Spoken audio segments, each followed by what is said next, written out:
Hello, everybody. Welcome to this episode of The Expendable Show. I'm your host, The Expendable. And with me looking at her ceiling is Shauna. So, first things first, if you like my show, like, subscribe, and ding the bell. It helps me. Gaining more traction, so that excites me.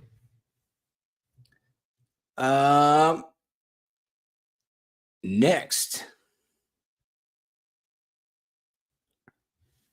if you like to read, which I do, I'm kind of a reading nerd. I like to learn things. Pick up my book, The Swiss Effect. It's available everywhere. Barnes and Noble, Amazon. It's now available at Walmart. So pick up your copy. We're watching my book play out in real time. So if you are uneducated or are missing some pieces of the puzzle of what's going on in the world, I've already done the research for you, and it's happening in real time. If you also like, my last book is called From the Mouth. It's still available everywhere. And that book ended up it pretty much played out how it was written. So I'm already on pace to be the Nostradamus of book writing for this book. And so if you like reading books, you want something that a little investigative work. I know a lot of you out there watch investigative discovery. My sister-in-law calls it murder porn. But this is my investigation into the powers that be, and which this book has already gotten me banned from England. A bullet hole shot through my house. People taking pictures of my house and sending them to me, and I think that's it. Oh, nope. I got threatened over the phone by somebody. So there you go. I must be hitting a nerve. Shauna's shaking her head.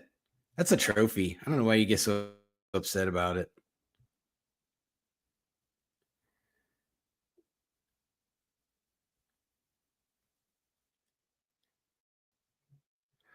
Okay, so let's dig in. I've got two and a half major stories today. So the first one, I want to dig into some of these things with the Daniel Penny trial. I'm not going to go through the whole trial. I don't care about the circumstances. The jury has already spoken. He's been found not guilty of everything. That part of it doesn't bother me. What does bother me, even if he was found guilty, it wouldn't have bothered me, because it's the jury of your peers.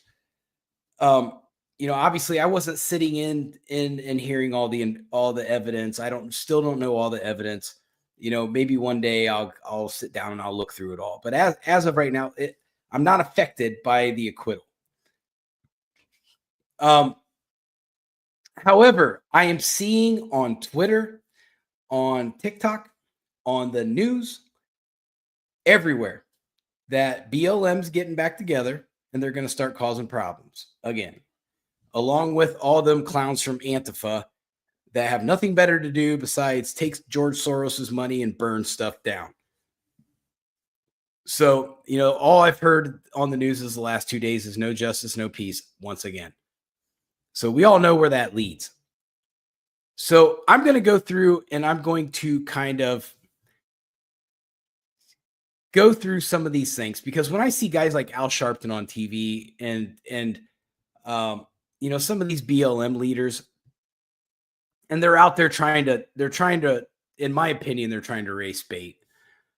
I have some things that I want to present to them as we go through this, because I don't think that the way that they are doing this is effective. Obviously, I don't want to see this stuff. So this is kind of like, look, my last straw with this. I'm tired of hearing it. And so I'm going to give you all my factual information of what I believe occurred, and where you can take all that angered energy and go take it to. So Daniel Penny, he was 26 years old. He's a former Marine, blah, blah, blah. We all know that. So Jordan Neely, the victim, he was 30 years old and he was homeless. Okay. I think the whole world knows that. Okay. So, what a lot of people don't know is his family history. So, I went through and I dug through that. So, his mother was murdered by her boyfriend when Neely was at a young age, and then she was stuffed into a suitcase and disposed of. So, as a child, th- so this explains why Jordan Neely the why his brain is the way it is because of this trauma, this major trauma that he had to go through. No kid should have to go through trauma like that, but this is where this begins. Okay, the beginning of his end starts here with his mother's death. I'm sorry, mother's murder. She was murdered. So then after that, Jordan Neely was ended up getting diagnosed schizophrenic and has PTSD, and that's according to his aunt. He has over 40 arrests, with many of them were violent. So we have a history. We can start to paint a picture of Jordan Neely. Okay, he's mentally ill. He's violent. He's got diagnoses that are serious diagnoses, and we have this family trauma. So he's starting to add up to all these parts of his life that are going to lead to a disaster, which led to his death. Okay, so now when we look at this, now that we know who Jordan Neely is, I'm not even going to go into Daniel Penny because his background isn't really relevant. So let's go into the Manhattan District Attorney, the infamous Alvin Bragg. So he's put out a statement and said, I'm going to respect the verdict. Of course, he's going to say that because he doesn't want to look like a dumbass because his prosecutors failed. So for those of you who don't know anything about Alvin Bragg, he's a progressive socialist liberal DA. Okay. He's Soros funded. That's a fact. He's for no bail. He's for soft on crime. And he's for defund the police. So you have your district attorney is all for soft on crime. So can you imagine the effort that this office put into this case? Probably not as much as what you would think that they did. So then we have the prosecutor. The prosecutor's name's Daphne Yoren. Okay. So this is the person that actually prosecuted this case. So Daphne Yoren is a registered Democrat, donated a lot of money to Clinton and Kamala Harris, donated to an organization called Future Now Fund. Okay. So that organization is heavily funded by George Soros. And they also fund a lot of socialist organizations. And they also have another branch of it called Future Now Fund Texas, where they tried this whole turn Texas blue thing. That didn't work. So there you go. So we have Soros district attorney, Soros prosecutor. Now let's go to the judge. The judge's name is Maxwell Wiley. So Maxwell Wiley has a very, very long judicial history. This isn't somebody who, just showed up and started doing things. So Maxwell Wiley is the acting judge of New York's County Supreme Court. Okay. He does nothing but high profile cases. So this kind of stuff does not scare him. He's seen it all. He's done it all. So the one good thing about Judge Maxwell Wiley is I could not find anything on this guy as far as where he stands politically. So that tells me that he's tried to do a good job of being as impartial as humanly possible. So I can respect that on the judge's side of things. But he's very controversial and his rulings are generally heavily debated. So he does things that aren't orthodox, let's say that. I didn't dig into a lot of those cases, but I do know that he is very he will make rulings inside of some of these cases that could potentially compromise the district attorney's position. So I'll just leave it at that. So we don't know about Maxwell Wiley. Now, outside of the courtroom after the acquittal, so the Black Lives Matter got Jordan Neely's dad out front, and his dad's name is Andre Zachary. So he made this statement. It wasn't a very long one, but he said the system's rigged and we need to do something about this. We can take that as, whatever. To me personally, he didn't look very motivated to stand up in front of the crowd and do this. He immediately had some lawyers file a civil suit against Daniel Penny for a civil suit. So obviously it's sue happy time. So let's get the lawsuits flying. My question is, if his son was so mentally ill, where was this guy this whole time? You've got your son's living on the street and he's mentally ill. He's getting arrested all the time. Don't you think maybe as a father, it would be time to say, hey, son, you come stay with me. Let's get you together. But this didn't happen. So my next question is, so after Jordan Neely's mom was murdered, it would only be natural that the child get placed with the father. But that didn't happen. Where did Jordan Neely go? He went to foster care because his dad disappeared on him. So for Jordan Neely's dad to get up in front of this crowd and start advocating is complete hypocrisy and garbage. I don't want to hear that. I get it. Your son died. It probably is hurtful, but it's too little, too late. You're part of the reason why this happened. And they're not going to allow him to take accountability. And that's a problem. And it shows a precedent in the community that, well, if something bad happens that you weren't around to do anything about, it's okay to point the finger at somebody else, even though you didn't father this child at all. Then you want to get in front of people and boo-hoo the crowd. So I'm passionate about fatherhood. So I take this personally. I just don't think it's in good taste for this guy to do this. So what has happened is when you have these Black Lives Matter leaders doing this, I don't have a problem with them being upset. But what I have a problem with them is that they're channeling that anger in the wrong direction. What they need to do is sit there and realize that these socialist politicians that they keep voting into office are continually going to continue to fail them. So instead of having Alvin Bragg stand behind you with his arms folded going, yeah, this is a miscarriage of justice, you need to turn around and look at that man in the eye and say, how did you fail? How did you fail this case?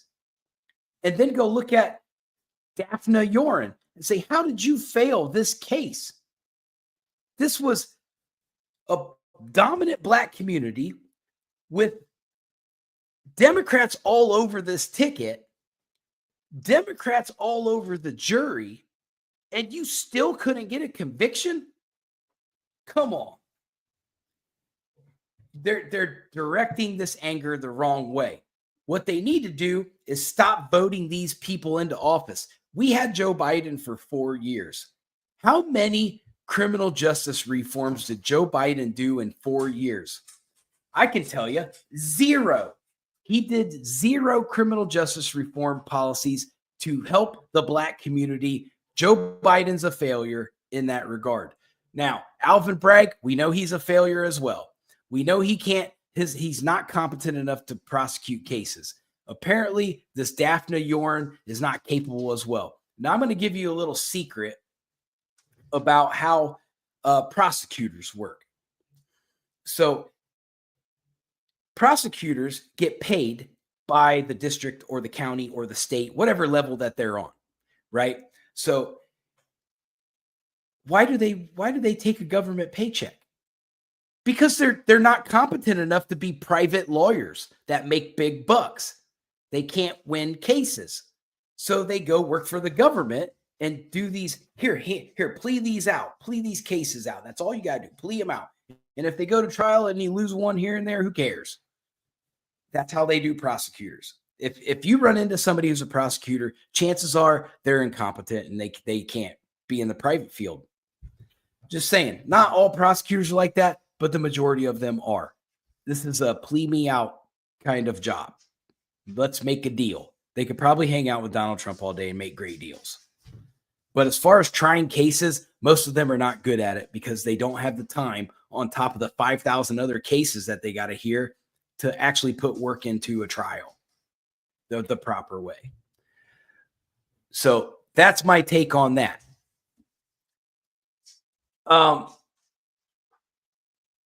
If you keep voting in the same cycle, especially these people in this district here that are going through this right now, that are upset, and potentially other cities that things could pop off at any moment. If you keep voting the same cycle of politician over and over and over again, expect the same result. Expect to keep standing out in front of courthouses and crying and mourning for your loved ones because they're not going to change anything. And that's when some of the minority communities need to wake up and understand that if you don't change your cycle, your livelihood's not going to change. And so, yeah, I feel bad, but at the same time, you guys voted this. You voted for this problem to continue to happen. Now, why didn't the cops get there fast enough? Well, you decreased New York City's police department so much, there's not enough cops to cover all the jurisdictions. You voted for it. So there's a problem there that no one wants to be real about. And this is happening in many large cities across America. Same problem. You got these district attorneys that aren't doing anything, and they're letting everybody out. And then when it comes time for a real trial, they don't know how to win. They don't know how to try a case.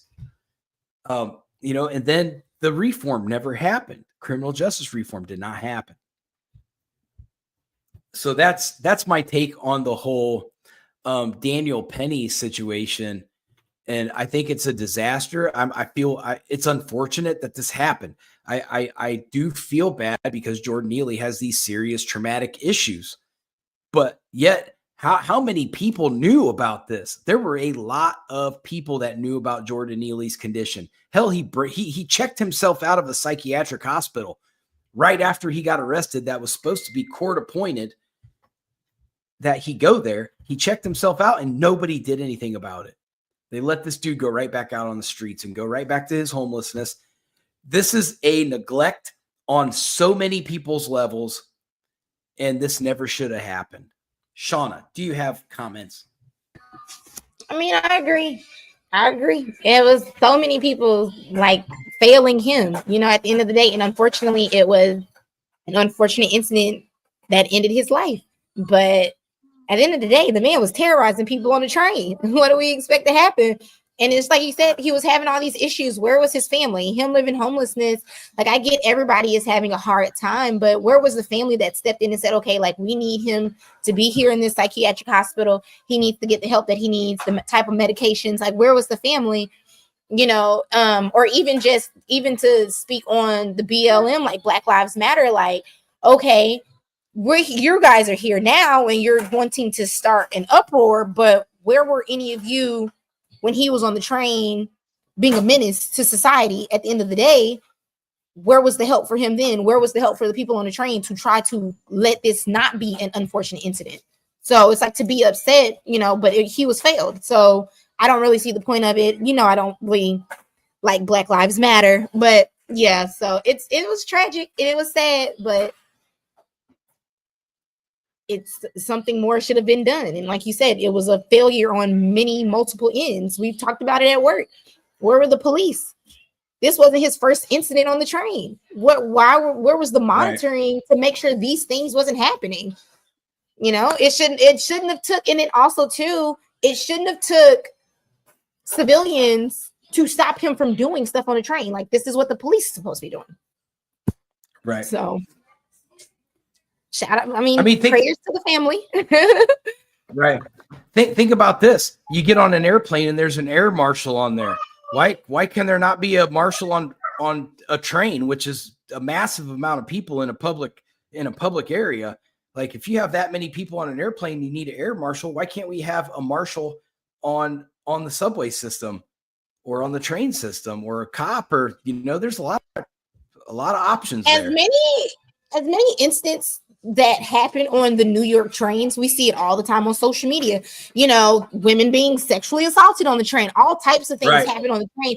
I just feel like there's way too many of like those things happening, and it has been like no accountability towards the law enforcement. Like I get that they're shorthanded or whatever. Okay, cool. Yeah. But this is still something that is a very prevalent thing where these areas need to be heavily monitored, and it's not. So at what point are we going to be upset at the legal system for not delegating like the responsibilities better? Like, I mean, I'm just saying, like, I don't know. Right. I've never done law enforcement. I don't know, I don't know what pressures or what they need to cover throughout New York, because I'm sure there's a lot of crime and things going on, but I just feel like there's something always happening on the train. So why are we not making sure like things like this aren't happening? Like there should be more being done. So if Black Lives Matter is going to do something, why are we not going to the people who are really truly responsible for these things? Right.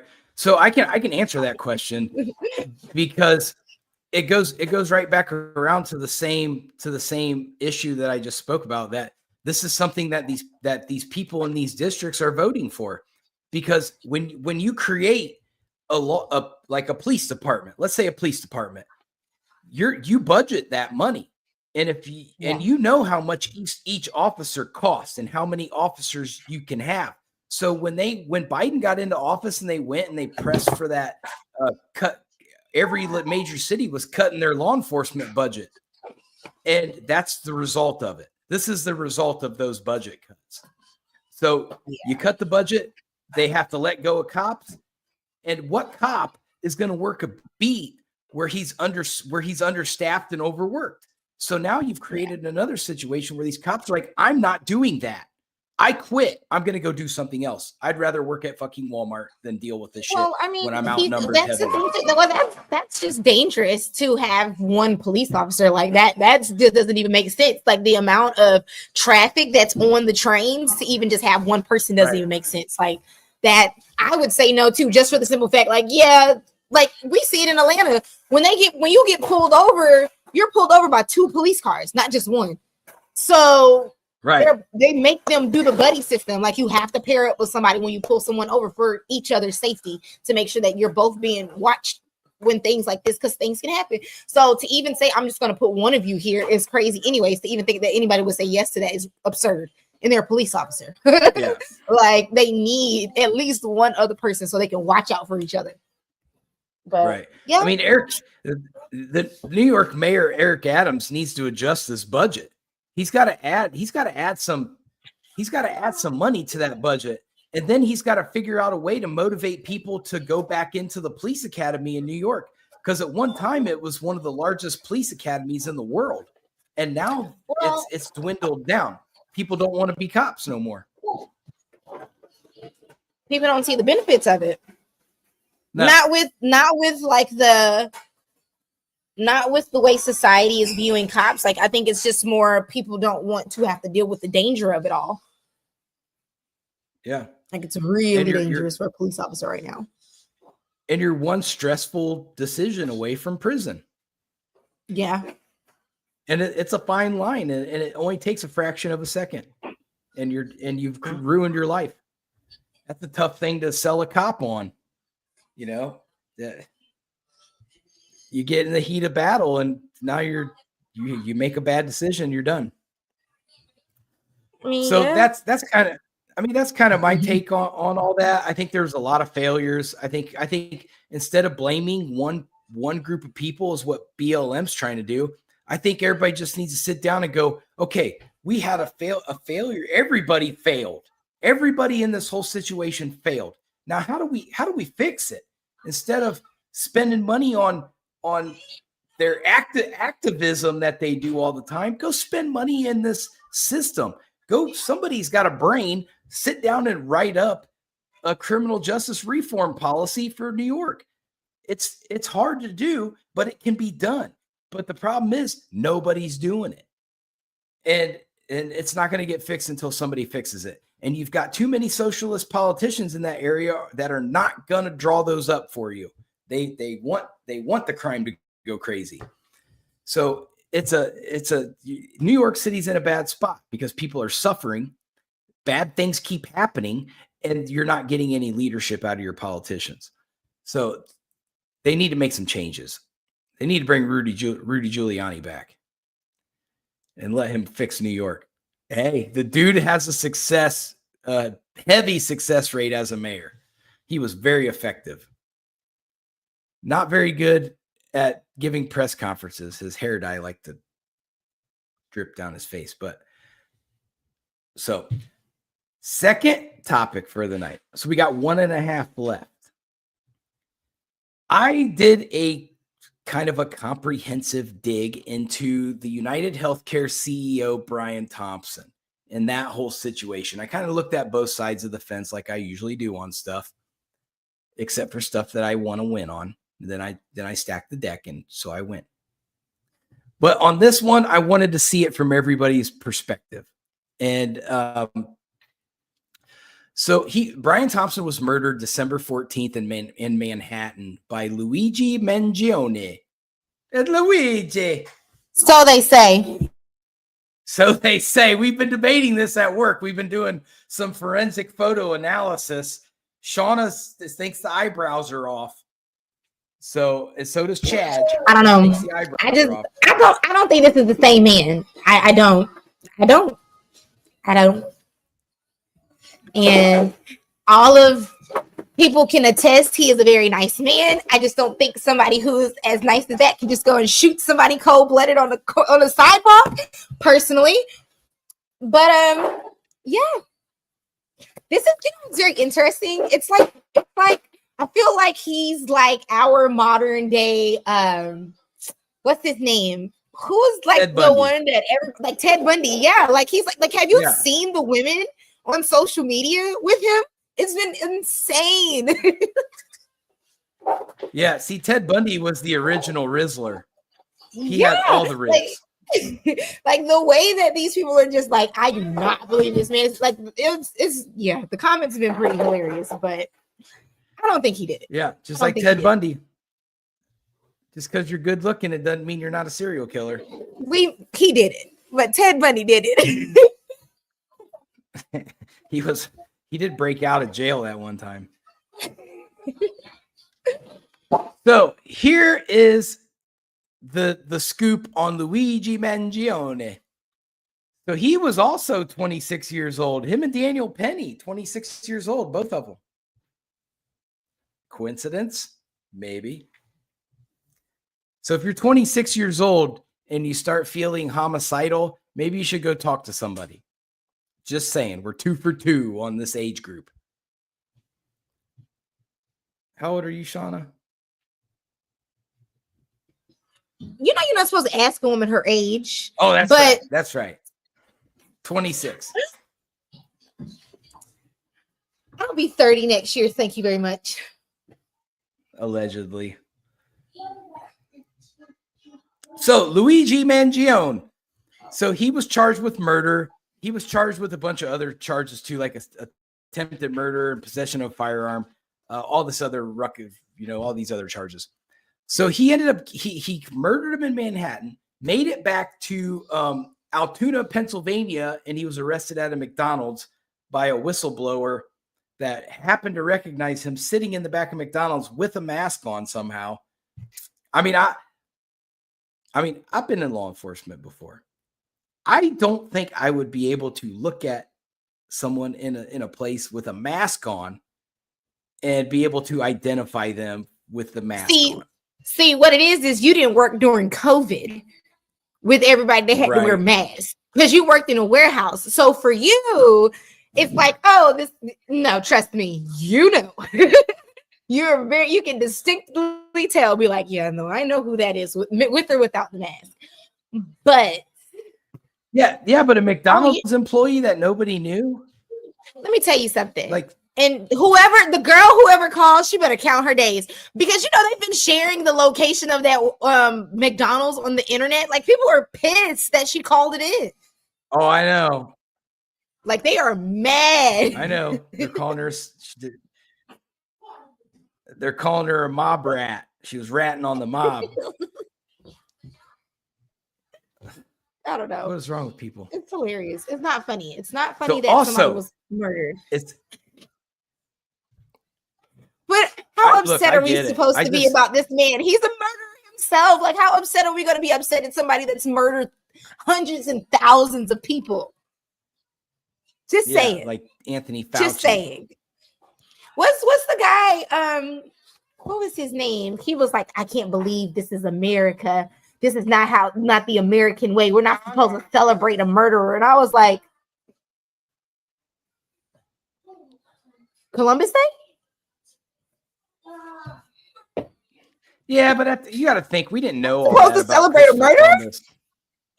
We didn't know all that. They don't even give kids the day off no more.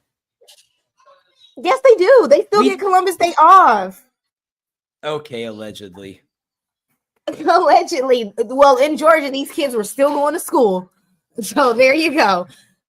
So I just got a text from my dad, and he called the McDonald's worker a Mick snitch. Right on, Papa Chuck. Right on.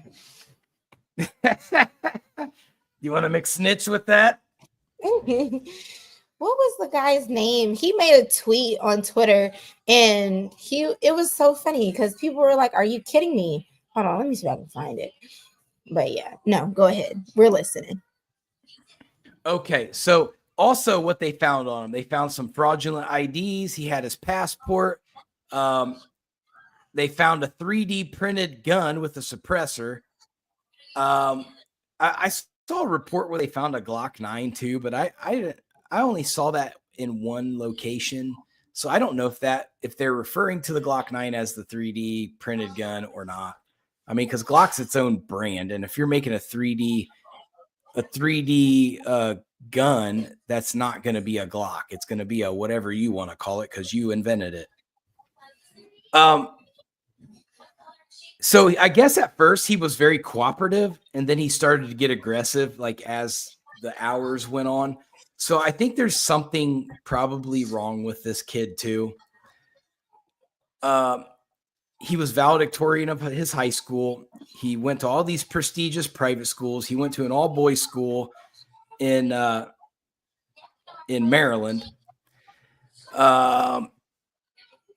They were taking him over to court, and like he just freaked out when he saw the media, and he started yelling something. All I heard was an insult to the intelligence of the American people. So I don't know what this guy's talking about. I mean, I kind of have an idea, but we'll get to that. They did find a note that he had a manifesto in the note. So he said that the United States has the most expensive healthcare system in the world, but ranks 42nd in the world in life expectancy. So, I mean, he's got a good point. Like, he did a little bit of research. It makes sense. If we have such good healthcare, then we should probably live a little bit longer, you would think. So Pennsylvania Governor Shapiro stated that Mangione is a coward and not a hero. So that's probably. I want him to shut up and stop talking. Who, Shapiro? Yes. Why? What's wrong with him? He was going to be Kamala's running mate. But that's probably the right thing for him to say. So this kid, Mangione, he worked he was a data engineer for this like car database company. So he, guys, this kid was smart. He graduated from the University of Pennsylvania in 2020, had a master's, 2 bachelors, and a minor. He attended Stanford for a little bit. He lived in Hawaii at one point. I don't think he was there anymore. So here's the kicker. So we're going to get into the nitty gritty of this kid. So he comes from a very prominent family. This family had money. So I don't want anybody to think that, he was just a gifted kid and had all these great college education and all this because he's a hard worker and all that, which he probably was. But this dude come from lots of money. He comes from a family that owned several country clubs. They owned healthcare facilities, which are assisted living facilities. Now keep that in mind because we're going to get to that. They also own like several real estate companies and probably a lot more other stuff. His cousin is a Maryland state delegate named Nino Mangione.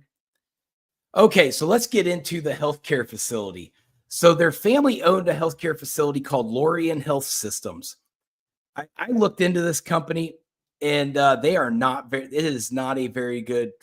It's poorly ran, poorly staffed. Customer service is bad. They were messing people's meds up. Like these guys were in trouble all the time. They were getting investigated all the time. They got 2.5 stars. So I went on their corporate because there's several locations with this company. So I went on their like corporate website, and I was looking through the reviews so I could see what people are complaining about. And then somebody posted yesterday, and it said, "It's a me, Mario," and I thought that was hilarious. I was like, I was like, yes. Mario's here to save Luigi. But I know it's not funny, but it's funny. Just like Shauna said, it's hard to not make jokes when your name's Luigi. It has to happen. So they also found out that he owned a copy of Ted Kaczynski's book. For those of you who don't know, Ted Kaczynski was the Unabomber. So he had an aficionado of Ted Kaczynski. He talked about him in several instances and some of the stuff they've seen. So he had this thing for Ted Kaczynski, which Ted Kaczynski basically had the same MO as this kid. He was going after the ultra wealthy. So let's go into United Health Group because there's stuff here too. So United Health Group. So let's go back. So Brian Thompson he was the CEO of United Healthcare. So United Healthcare is a subsidy under the umbrella of United Health Group. Okay. So United Health Group their CEO is a man by the name of Sir Andrew Whitty. So he's British. And we all know about the Brits. We don't like them.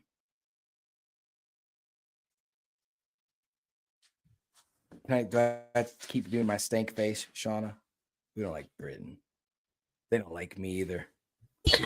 We got to make you show your face because it's stank out there. So you got to go, one of them. How about this?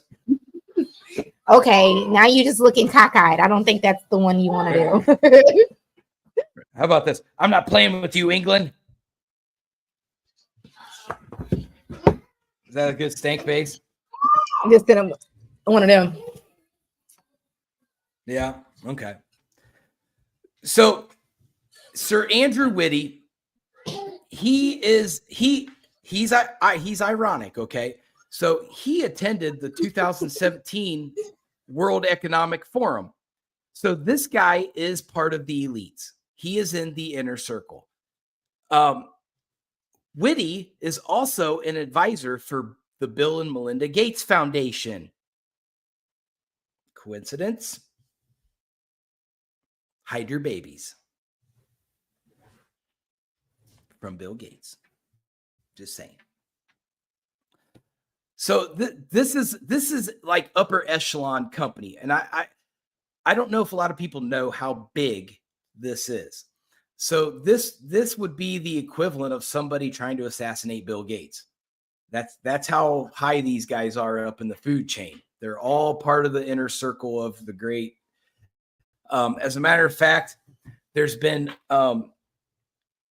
United Health Group was just getting investigated in Congress for insider trading.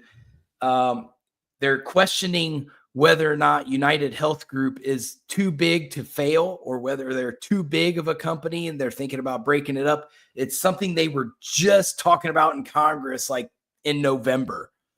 So this is a company that is under the radar heavy right now. Anyway, you're not hearing much out of Andrew Whitty, but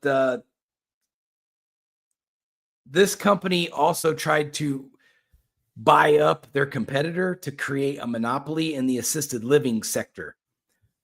So, which we look at that, the assisted living sector, then we look at Mangione's family business is in assisted living.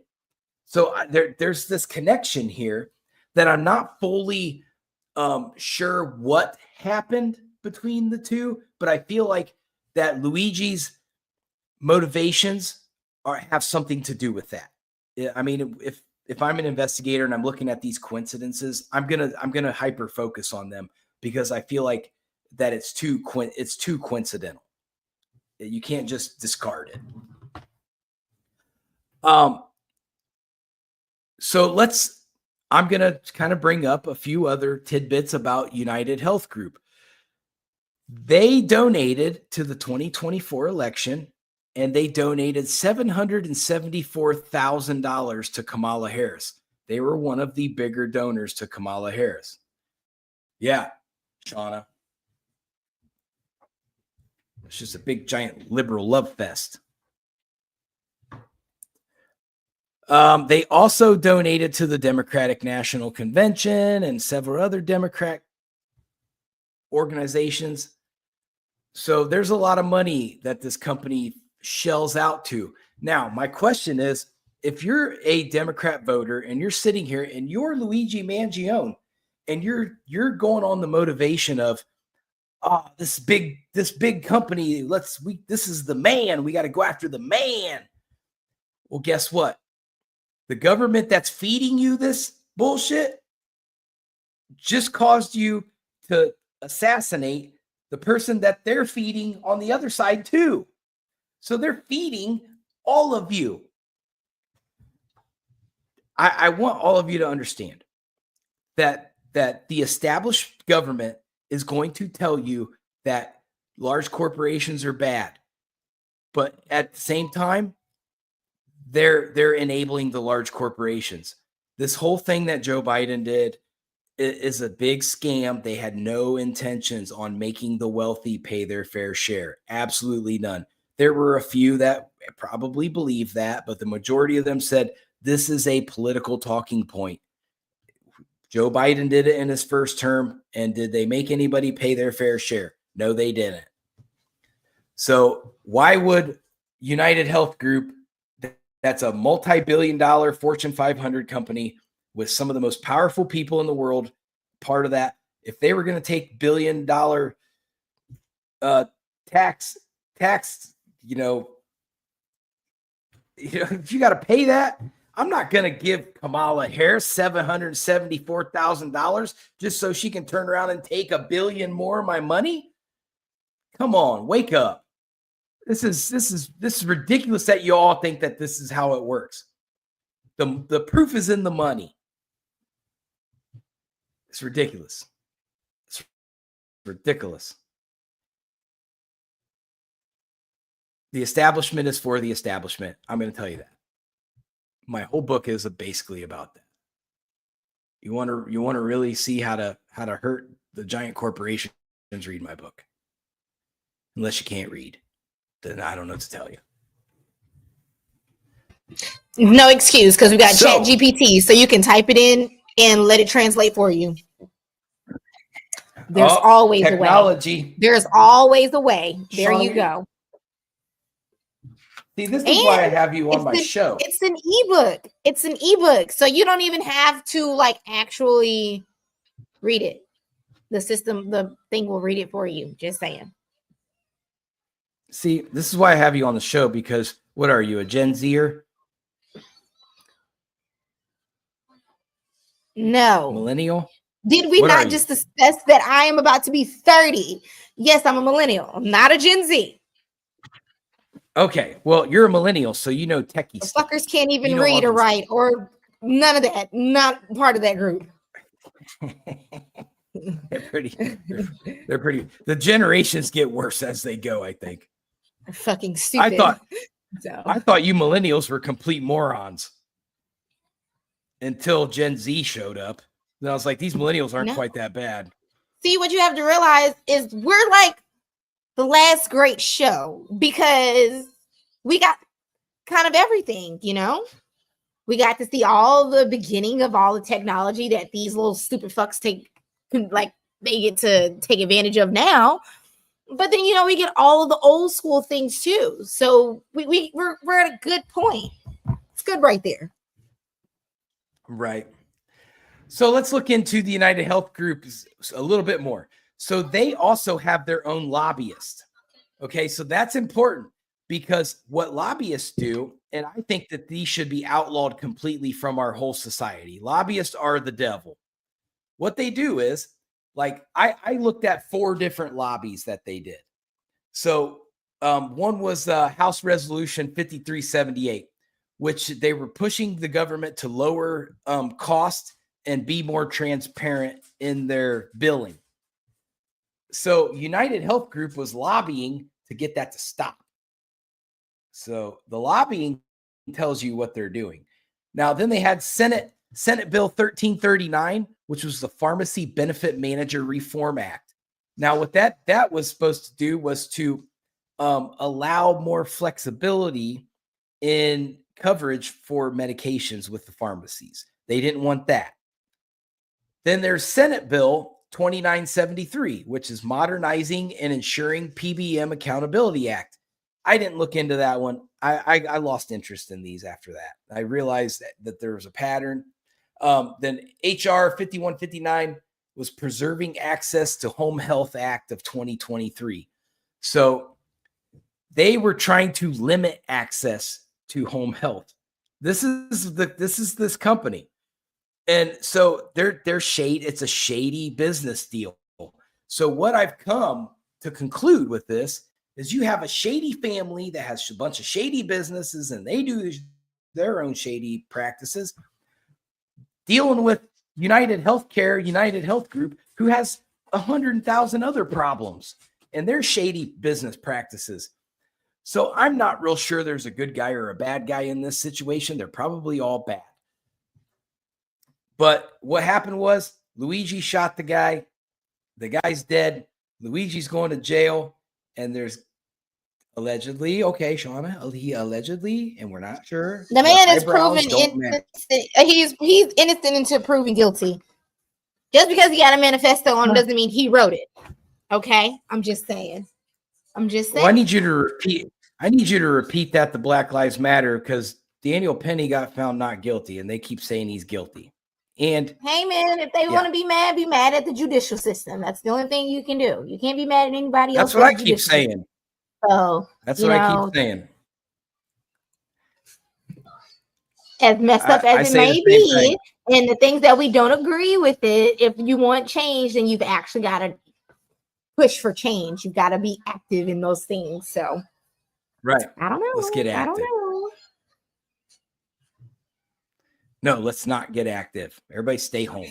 Let's not get active like that. Let's get active when there's time to vote for these, representatives. Let's get active in those things. Let's find out when the schedule is, when they meet, when they're making the decisions about cutting budgets for certain things. Like let's get active in that.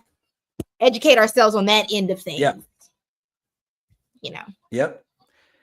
I mean, I do that. I like to attend meetings and find out who are the real deal and are the slime bags. And you'll see them. You'll know who's who. And I'm not voting for no slime bags. I don't care what party they're part of. I don't care if they say I'm a MAGA Republican. If they're a slime bag, I'm not voting for them. Flat out. Okay. What? Why don't Except none of us Donald take Trump. I like anything? him. Why don't none of us take anything serious? Like, I just, a man did just kill somebody, and people in their memes and the jokes are just. Yeah, you gotta stop watching that stuff. You're gonna It's so funny, desensitize I'm yourself to sorry. murder. I'm sorry. It's so funny. It's You need hilarious. to get it together, Shauna. You have to. Have you seen the one where they put his mugshot next to Trump's? No. It's oh man. Oh, I'm gonna have to get off social media until this blows over because I'm kind of enjoying this a little too much. But Yeah, you say that every week. All right, moving on. I'm running out of time. So I also looked into some of the congressmen that invest heavily into United Health Group. There were no real big names that popped out. It was all a bunch of nobodies, but it did kind of equal amongst Republicans and Democrats. So it seems like whoever saw the opportunity with this company, they jumped in and invested. But there is a significant amount of politicians that do invest into this company. So it is something they pay attention to.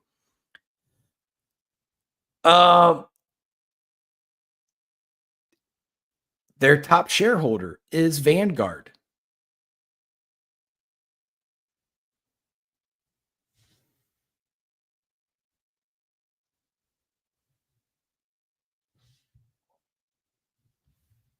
Interesting. It's very interesting. So the culprits pop up every time. It never fails.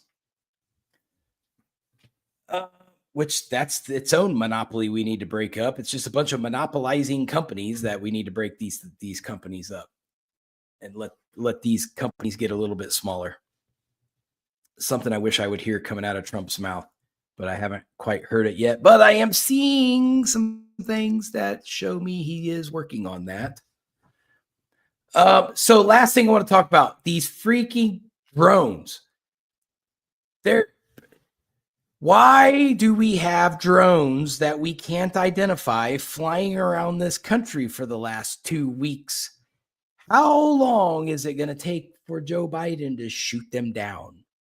No. They know who exactly they belong to. They just don't want us to know that they know who it belongs to. Let's just be honest about this. Let's be real. Well, I feel the same way that they were like aliens aren't real, and now because you can't deny it, you have to be honest that there might be extraterrestrial life forms on Earth.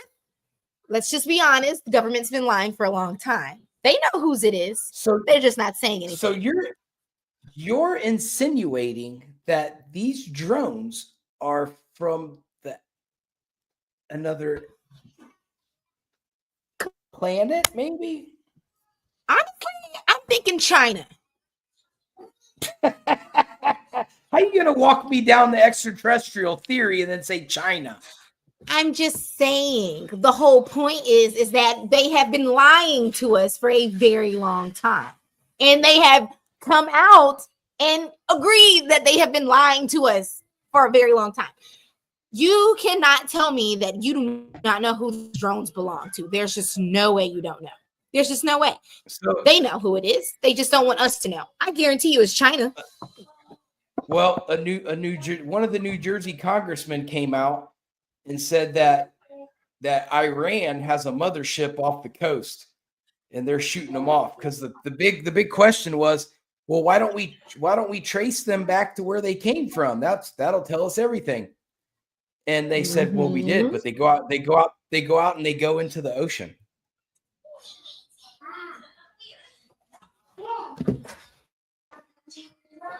Personally, I don't think it's Iran.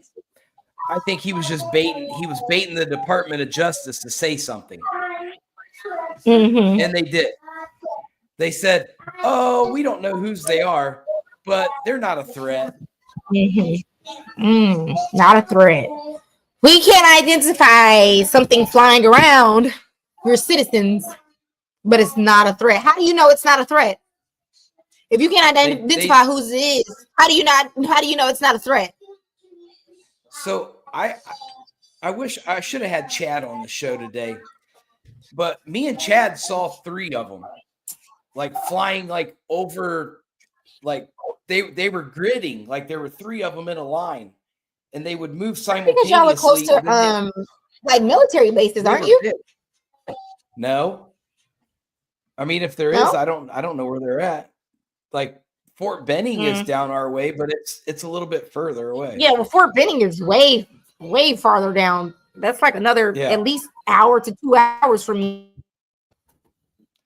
That's weird that it would be flying over where you guys are, though, because the reason for it flying over there. Like, what is it scanning over there? That's what we were wondering. Like, no, like really where you guys are. Like, why would it be? Yeah, like why would it be scanning over there? That's kind of weird. Yeah, there's nothing really. I mean, for all we know, this could be Elon. He could be testing out some new drones. I don't know. We need to shoot him. We need to shoot him down. I'm not going to be happy. I'm telling you right now, one fly over my house, I'm shooting it. Well, see, that's why I think that's why they need to say something, because you're going to have these rednecks start shooting stuff. That's what they do. They go, oh, we don't know what the government don't know what it is. I'll put it down. You're going to have these guys. It's going to take the right one. It's going to take the right one before 2 of these things get shot down. And you know how expensive a drone is? Like a legitimate drone? Yeah, they're not. We're at least talking like $3K. They're big ones like that. That's like that's like 10, 12 grand. It's like 10, 12 grand. No, these are like airplanes. Like airplane size. They're saying that we don't have the technology to do that. So they say. So I was watching this thing on this drone, this guy who's a drone expert, and he says that we can't make those. Whatever those are, we don't make them. So there's 2 things. He said there's 2 things. There's 2 things you do with drones. You do recon. You do recon, or you strike targets. So I don't know. I guess we'll wait and see what Biden does. I mean, he's been doing his farewell tour to get ready to go back to Rehoboth Beach, Margaritaville with Jimmy Buffett. So I don't know. I don't think anything's going to get done. We have to hurry up, get Trump in there so we can shoot down some drones. We can't have foreign things flying around in our airspace, especially they're hovering around nuclear power plants and air and military installations. Like, come on now. What are we doing? What are we waiting on? And especially like here, like we have 2 major airports that the military flies in, like the president flies in through. So, but all they got to do is let me borrow a helicopter and give me a baseball bat. And I'm going to hang that drone head on my wall like a deer. No? Why must we? Why must we? That would be epic. That'd be epic. However, that concludes our show for the day. I know we went through a lot of information. So I hope everybody stays safe. Everybody go out and buy my book so I can get famous and eventually be president. And I will see everybody on Monday for my psych show. No, Sunday. Sunday's our next show. Yeah, Sunday. Sunday. What are you? Oh, is it going to do it? I saw that. You didn't see the thumbs up? Okay. It's not doing it now. Oh, there we go. Everybody be safe. Okay. You got it? Okay. I don't know how you did that. I don't know either. All right. And we're out. Peace.